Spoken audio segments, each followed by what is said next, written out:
Digital currency के बढ़ते चलन के बीच अब नोटों का इस्तेमाल कम होने लगा है। एसबीआई की एक रिपोर्ट में दावा किया गया कि देश में 20 साल में पहली बार दिवाली वाले हफ्ते में सर्कुलेशन में मौजूद करेंसी की वैल्यू घटी है। इसकी वजह डिजिटल ट्रांजैक्शन पर बढ़ती निर्भरता को बताया गया।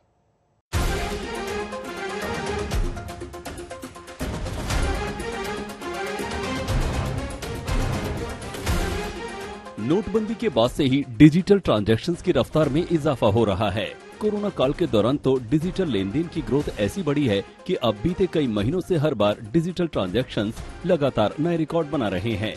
ऐसे में 20 साल में एक अपवाद को छोड़कर पहली बार दिवाली वाले हफ्ते में कागजी नोटों के चलन में गिरावट दर्ज की गई है। एसबीआई रिसर्च की रिपोर्ट के मुताबिक दिवाली वाले हफ्ते के दौरान देश में प्रचलित नोटों के मूल्य में 7,600 करोड़ रुपए की गिरावट दर्ज की गई है। एसबीआई के अर्थशास्त्रियों के मुताबिक लोगों की डिजिटल पेमेंट्स पर बढ़ती निर्भरता की वजह से ये मुमकिन हुआ है। एसबीआई रिपोर्ट के मुताबिक अर्थशास्त्रियों का कहना है कि देश की इकोनॉमी अब एक संरचनात्मक बदलाव के दौर से गुजर रही है, जिसकी वजह से इस तरह का ट्रेंड देखने को मिल रहा है। रिपोर्ट में साफ किया गया है कि 2009 में भी दिवाली हफ्ते के दौरान देश में नोटों के चलन में मूल्य के हिसाब से 950 करोड़ रुपए की कमी रही थी, लेकिन उस वक्त ग्लोबल फाइनेंशियल क्राइसिस की वजह से आई मंदी के चलते ऐसा हुआ था।